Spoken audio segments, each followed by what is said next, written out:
இந்த surgical strike கேள்விப்பட்டிருக்கீங்களா? அதாவது இப்போதான் வந்து மோடி கவர்மெண்ட்ல எல்லாருமே பார்த்துட்டு இருக்கோம். லாஸ்ட் இயர்லேருந்தே அந்த சர்ஜிக்கல் ஸ்ட்ரைக் வந்து கேள்விப்பட்டிருக்கோம். முக்கியமாக புல்வாமா பற்றி நம்ம பார்த்துருவோம். அதில் தான் அந்த சர்ஜிக்கல் ஸ்ட்ரைக்குன்ற விஷயமே ஒரு பாமர மக்களுக்கு கூட புரிஞ்சுது. அதன் மூலமாக ஆட்சி பிடிச்சாங்கிறதுலாம் வேறு விஷயம். நம்ம அதுக்குள்ளே போகிறோம், நம்ம அதில் போக மாட்டோம். ஆனால் இந்த சர்ஜிக்கல் ஸ்ட்ரைக்குன்ற ஒரு வார்த்தையை கேள்விப்படுறதுக்கு முன்னாடியே 1980s இந்திரா காந்தி அவர்கள் வந்து பண்ணாங்க. சூப்பர், கிட்டத்தட்ட பண்ணாங்கன்னு தான் சொல்ல முடியும். அதாவது ஒரு மேசிவ் அட்டாக், கிட்டத்தட்ட ஒரு டிஸ்ட்ரக்டிவ் அட்டாக் கிட்ட போயிருக்காங்க. புரிஞ்சிருப்பீங்க. இப்போ பேசுகிற விஷயம் வந்து இப்போ பேசுகிற டாபிக் வந்து 1980 வந்து எந்த மாதிரி பிளான் இந்திரா காந்தி போட்டிருந்தாங்க, அதை ஏன் ஆனந்த் வந்து ஃபர்ஸ்ட் சர்ஜிக்கல் ஸ்ட்ரைக்னு சொல்கிறாரு, அது கொஞ்சம் விவரமாக இவர்கிட்ட கேட்கலாம், பேசிக்கலாம், ஃபஸ்ட்டு புரிஞ்சுக்கலாம். அதான் அது ஆக்சுவலாக பாகிஸ்தானுடைய இது விஷயம்தான். நம்ம அதுக்கு முன்னாடி போகிறதுக்கு முன்னாடி இந்திரா காந்தி பற்றி நம்ம அந்த டைமில் எப்படி இருந்தது நம்ம நாடு அப்படின்னு நம்ம தெரிஞ்சுக்கணும். ஓகே, அது ரொம்ப முக்கியம். ஆமாம், 1970s தான் இந்திரா காந்தியோடைய பீக் அப்படி இருந்தது. லைக் அவங்க வந்து ஒரு எலெக்ஷன் ஃப்ராடில் வந்து அவங்க மாட்டிக்கிட்டாங்க. அதுக்கப்புறம் பார்த்திங்கன்னா அவங்களோட ஆட்சிக்கே வந்து ப்ராப்ளம் வந்துச்சு. இது என்ன சொல்ல வரோன்னா, ஆக்சுவலி 1975 வந்து அவங்க எலெக்ஷன் ஜெயிச்சு ப்ரைம் மினிஸ்டராக வந்துட்டாங்க. ப்ரைம் மினிஸ்டராக வந்த அந்த நேரத்தில் அந்த இயர் 1975 வந்து எல்லாருமே அந்த ஜேர்னலிஸ்ட், அந்த இன்டெலெக்ட்ஸ் எல்லாமே, லிபரல்ஸ் எல்லாருமே ரொம்ப எதிர்ப்பாக இருந்தாங்க. எதுக்கு எதிர்ப்பாக இருந்தாங்கன்னா, அந்த மாதிரி எலெக்ஷன் ஃப்ராட் நடந்திருக்கு. அந்த காலத்தில் வந்து இப்போ எலக்ட்ரானிக் ஓட்டிங் மிஷின்லாம் யூஸ் பண்ணுறாங்க. பட் அந்த டைமில் வந்து அந்த பேப்பர் ரோல் பண்ணி ஸ்டாம்ப் பண்ணியோ ஏதோ ஒரு மார்க் போட்டு அந்த பேலட் பாக்ஸ்னு சொல்லுவாங்கள்ல, அந்த பேலட் பாக்ஸில் போடுவாங்க. அந்த மாதிரி தான், அப்படி தான் எலெக்ஷன் நடக்கும். அந்த மாதிரி நிலைமையில லா அண்ட் ஆர்டர் கூட டைம்ஸில் அவ்வளோ நல்லா இல்லை. ஸோ இவங்க ஃபோர்ஸ்ஃபுல்லி அந்த பூத் கேப்சரிங்னு ஒரு ஃப்ரேஸ் கேட்டிருப்பீங்க. இப்போலாம் அது நடக்கிறதே இல்லை. 99.98% ஷோர் தட் இப்போலாம் அது நடக்கிறதே இல்லை. வாய்ப்புட்டுறோம், மேபி நிறையா நமக்கு தெரியாத விஷயம்லாம் இருக்கும். பெரிய நாடு, நிறையா நடக்கும். பட் தட் அந்த 99.98 வந்து ரொம்ப பயங்கரமான சக்ஸஸ் ரேட். அதனால தான் உலகத்துலேயே நமக்கு வந்து அவ்வளோ ரெஸ்பெக்ட், அவ்வளோ ஒரு ஃப்ரீ டெமோக்ரஸின்ட்டு. அந்த விஷயத்தில் மறுபடியும் பேசுகிறோம், அப்புறம் பேசலாம். ஸோ அந்த காலத்தில் இந்த மாதிரி எலிகேஷன் நடந்தப்போ ஒருத்தர் ராஜ் நாராயண்னு ஒருத்தர் வந்து அலகாபாத் ஹைகோர்ட்டில் பப்ளிக் இன்ட்ரெஸ்ட் லிட்டிகேஷன் பிஐஎல்னு சொல்லுவாங்க, அதை வந்து போட்டு ஃப்ராடாக எலெக்ஷனில் ஜெயிச்சு வந்த இந்திரா காந்தி வந்து is not eligible for prime மினிஸ்டர்னு சொல்லி ஒரு பிஐஎல் கொடுத்தாங்க. அந்த பிஐஎல்ல வந்து ஜட்ஜ் வந்து யோசிச்சு பாருங்கள், எவ்வளோ ஃப்ரீயாக எவ்வளோ தைரியமாக இருந்திருக்காங்க. அந்த எலெக்ஷனில் வந்து prime minister Indira Gandhi is ineligible to be prime மினிஸ்டர்னு அப்படி சொல்லிட்டாங்க. இதனால் யோசிச்சு கூட பார்த்தா எவ்வளோ இன்டெகிரிட்டி அந்த காலத்தில் நம்ம அப்பா தாத்தாவுக்குலாம். Yeah, that's why we should respect our elders. அந்த டைம்ல ஒரு prime minister, sitting prime minister தூக்கிட்டா நாட்டுல எந்த அளவுக்கு எங்கேயுமே நடந்ததில்ல. இந்த மாதிரி ஃப்ரீடம், இந்த மாதிரி லிபர்ட்டி, இந்த மாதிரி ஸ்ட்ரென்த் வந்து ஜட்ஜுக்கிட்ட அந்த காலத்தில் judges and all these people அவங்ககிட்டலாம் இருந்தது. உங்கள் தாத்தா பாட்டிங்கெல்லாம். That's why one of the reasons நீங்களாம் அவங்கள ரொம்ப ரொம்ப கும்பிடணும். நம்மக்கிட்ட இப்போ இருக்கிற ஃப்ரீடம்லாம் அவங்களால தான். ஸோ இது நடந்து என்னை வந்து இன்எலிஜிபிள் டிக்ளேர் பண்ணிட்டாங்களே, அவங்க அட்வைசர்ஸ் வந்து அவங்கள ஒரு மாதிரி அட்வைஸ் பண்ணி அவங்கள பயமுறுத்தி வச்சுட்டாங்க. அந்த பயத்தால் அவங்க வந்து எமர்ஜென்சி டிக்ளேர் பண்ணிட்டாங்க. அந்த எமர்ஜென்சிக்கு முன்னாடி தான் அவங்க லைஃப்லேயே பல விஷயம் நடந்தது. அந்த டைமில் அவருடைய பையன் வந்து இறந்தார் பிளேன் கிராஷில். சஞ்சய் காந்தி பற்றி கேட்டிருப்பீங்க. அதுக்கப்புறம் தான் இந்த எமர்ஜென்சி வருது. எமர்ஜென்சி தெரியும் எல்லாருக்குமே. அதோடைய எஃபெக்ட் வந்து சவுத் இந்தியா ஃபுல்லாக நடந்தது. அந்த டைமில் பாகிஸ்தான் வந்து நிறைய ட்ரை பண்ணிட்டு, நீங்கள் கேட்டிருப்பீங்க அந்த மிஸ்டர் பிண்ட்ராவாலா ஒரு அன் ஆக்டிவிஸ்ட் டெரரிஸ்ட். இப்போ கிளியர்லி அவர் வந்து நிறையா பஞ்சாப்லாம் நிறையா போயிட்டு இருந்தது. அதுவும் எல்லாம் பாகிஸ்தான் தான் ஸ்பான்சர் பண்ணிட்டு இருந்தாங்க. நிறையா ட்ரை அந்த காலத்துலேருந்தே பண்ணிட்டு இருந்தாங்க. ஆனால் அந்த லெவலுக்கு போகல. ஆனால் என்ன நடந்ததுன்னா 1975 to 1977 வந்து அவர் இந்த மாதிரி எமர்ஜென்சி போட்டாங்க. அந்த நேரத்தில் வந்து சஞ்சய் காந்தி வந்து ரொம்ப ஒரு பேலன்ஸ் பர்சன்னு சொல்ல முடியாது.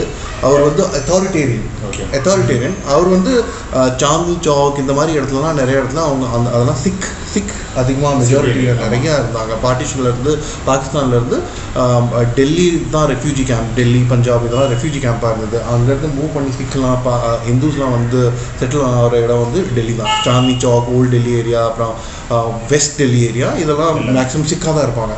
இவங்களுக்கு வந்து பாப்புலேஷன் கண்ட்ரோல் பண்ணன்ட்டு ஃபோர்ஸ்ஃபுல்லி அந்த குழந்தை பிறக்கக்கூடாதுன்ட்டு ஒரு ஆப்ரேஷன் பண்ணுவாங்கல்ல, வெசெக்டாமின்னு சொல்லுவாங்க, அது வந்து ஃபோர்ஸ்ஃபுல்லி பண்ணிட்டு இருந்தாங்க. அவ்வளோ பயங்கரமாக இருந்தது. இந்த மாதிரி விஷயம்லாம் நடக்கிறப்ப வந்து யாருக்குமே பிடிக்கல. மீடியாக்காரங்களை எல்லாத்தையும் ஜெயிலில் போட்டாங்க. எல்லா பொலிட்டிக்கல் லீடர்ஸ், இப்போ நம்ம prime minister Modi, mister Arun Jaitley, mister Karunanidhi, Kalaignar, அவர்லாம் அந்த காலத்துலாம் அவ்வளோ இந்திரா காந்திக்கு வந்து எதிர்ப்பாக பேசியிருக்காங்க. அவ்வளோ தைரியம் ஆகி ஒட்ட லெஜெண்ட் அவர்லாம். இது வந்து அந்த அந்த டைம் வந்து அவ்வளோ பயங்கரமான கோலாகலாம் போய்கிட்டு இருந்தது.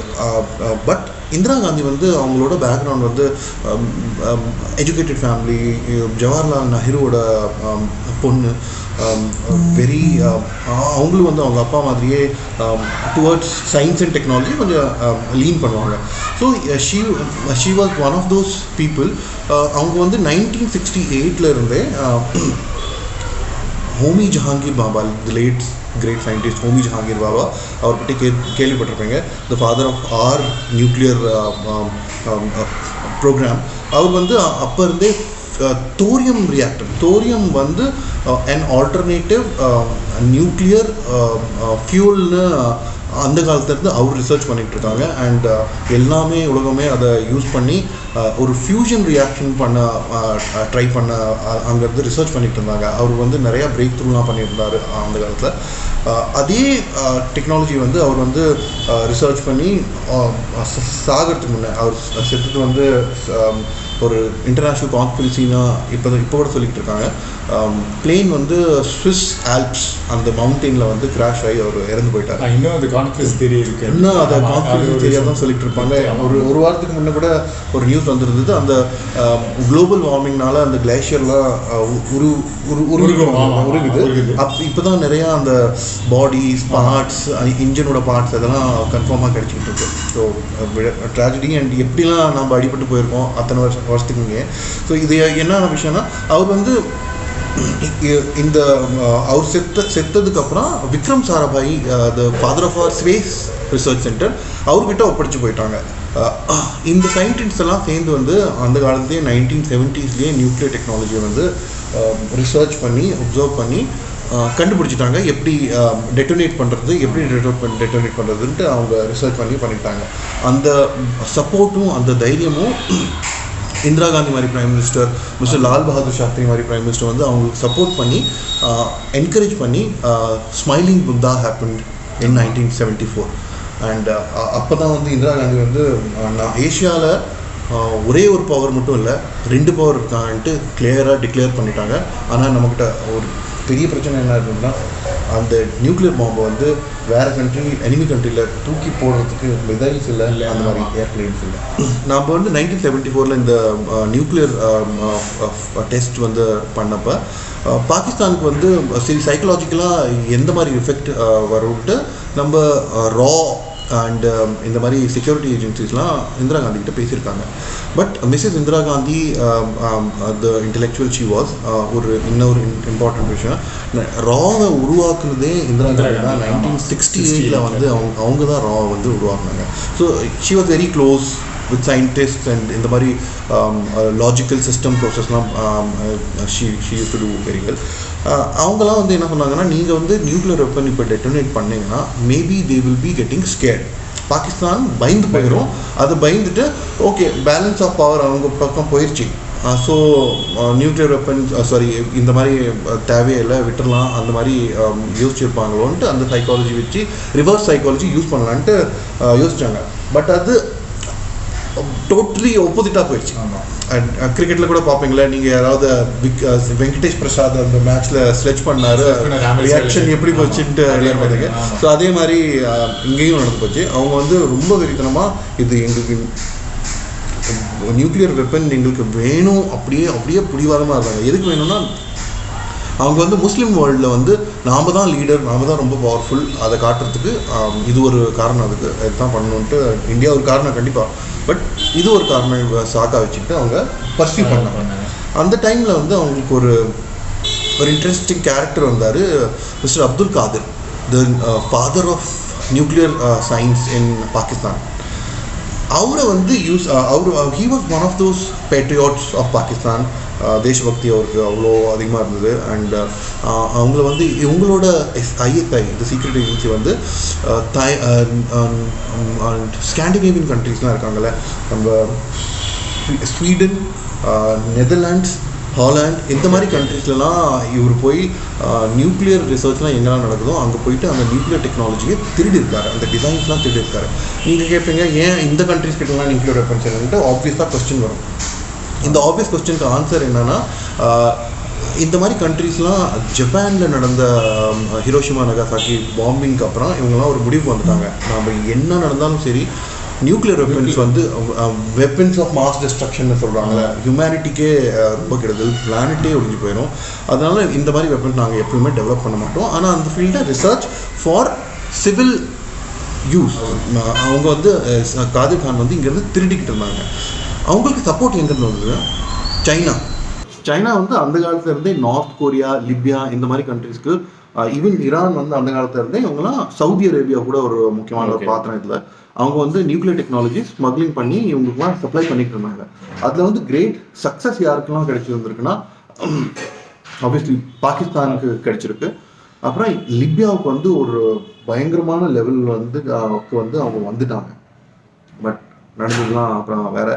ஸோ நியூக்ளியர் டெக்னாலஜி வந்து அப்துல் காதிர் வந்து அதை யூஸ் பண்ணி டிசைன்லாம் எல்லாமே ரெடி பண்ணி வச்சுக்கிட்டு இருந்தாங்க. சென்ட்ரிஃபியூஜ் வேணும், அப்புறம் யுரேனியம் நியூக்ளியர் ஃபியூல் வேணும். அவங்கக்கிட்ட நியூக்ளியர் ஃபியூல் கிடையாது, இந்தியா கிட்ட இருக்குது, ரொம்ப கம்மியாக இருக்குது. யுரேனியம் சொல்லுவாங்க, அந்த யுரேனியம் வந்து நம்மக்கிட்ட இருக்குது, பட் ரொம்ப கம்மியாக தான் இருக்குது. பட் ஸ்டில் வெப்பன்ஸ் உண்டாக்குறதுக்கு, பாம்ஸ்லாம் ரெடி பண்ணுறதுக்கு நம்மக்கிட்ட அந்த ஃபிசைல் மெட்டீரியல்னு சொல்லுவாங்க, அதுக்கு எத்தனை பர்சன்டேஜ் என்ரிச்மெண்ட் வேணும், யூரேனியம் என்ரிச்மெண்ட், இதெல்லாம் ஒரு பயங்கரமான சயின்டிஃபிக் டேர்ம்ஸ் நீங்கள் படிச்சிருப்பீங்கன்னு யோசிக்கிறேன். இஃப் ஏதாவது கேட்கணுன்னா ப்ளீஸ் கமெண்ட் பண்ணுங்கள், we will come back with it and we'll explain it to you.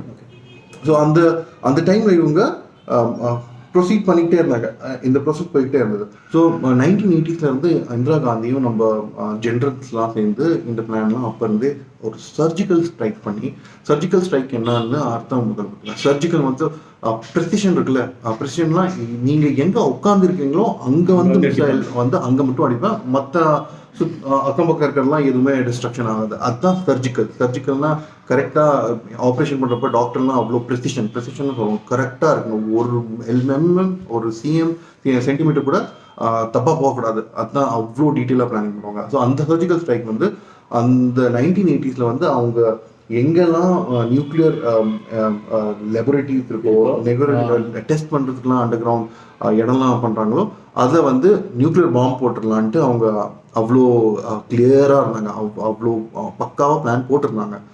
But unfortunately அதுதான் நம்ம லிங்க் பண்ண, மறுபடியும் ஹிஸ்ட்ரியில் பேக் போனீங்கன்னா 1968 இருந்தே பாகிஸ்தான் வந்து பஞ்சாப்ல அந்த கலவரம் பித்ராவாலா அந்த காலிஸ்தான்னு சொல்லுவாங்க, அந்த அந்த மிலிட்டன்ட் ப்ரோக்ராம்லாம் போயிட்டு இருந்தது.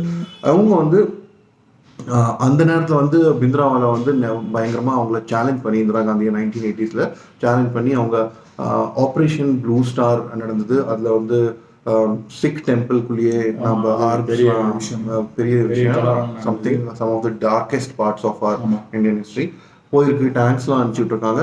அது வந்து அவ்வளோ பாதிப்பு தான் இந்திரா காந்தி வந்து அசாசினேஷன் 31 அக்டோபர் 19. ஒருவேளை அவங்க அசாசினேட் ஆகாமல் இருந்திருந்தா வேற மாதிரி கூட போயிருக்கும். வேற இதே மாதிரி தான் ஒரு கண்டிப்பாக அவங்க வந்து அந்த நியூக்ளியர் வெப்பன்ஸ் அவங்க ரெடி பண்ற லெபரட்டரிஸ் அதெல்லாம் முடிச்சிருப்பாங்க. மாறி இருக்கும்னு நினைக்கிறேன். மோதியால முடியும், அதே மாதிரி அந்த காலத்துல இந்திரா காந்தியால மட்டும்தான் முடியும்னு பேசுவாங்க. அவ்வளோ டெக்னாலஜிக்கல் பவர் அவங்களுக்கு, அவ்வளோ நாலேஜ் இருக்கு அவங்களுக்கு, அது சப்போர்ட்டும் பண்ணுவாங்க. ஸோ இந்த ஹிஸ்ட்ரியில இருந்து நம்ம ஒரு சின்ன சாப்டர் உங்களுக்கு கொண்டாந்தோம். உங்களுக்கு பிடிச்சிருக்கோம். உங்களுக்கு நீங்களும் கமெண்ட் செக்ஷன்ல சொல்லுங்க, இந்த மாதிரி வேற ஏதாவது சம்பவங்கள் எந்த டாபிக் பற்றி உங்களுக்கு பேசுகிற மாதிரி இருந்ததுன்னா we will talk and we'll discuss and comment பண்ணுங்க ப்ளீஸ். அட்லீஸ்ட் நீங்கள் வந்து கமெண்ட் மட்டும் பண்ணுறீங்க, இந்த லிங்க் வந்து ஒரு 20 பேர்கிட்ட ஷேர் பண்ணலாம்ல வாட்ஸ்அப்பில், ரொம்ப நல்லாயிருக்கும். தேங்க்யூ.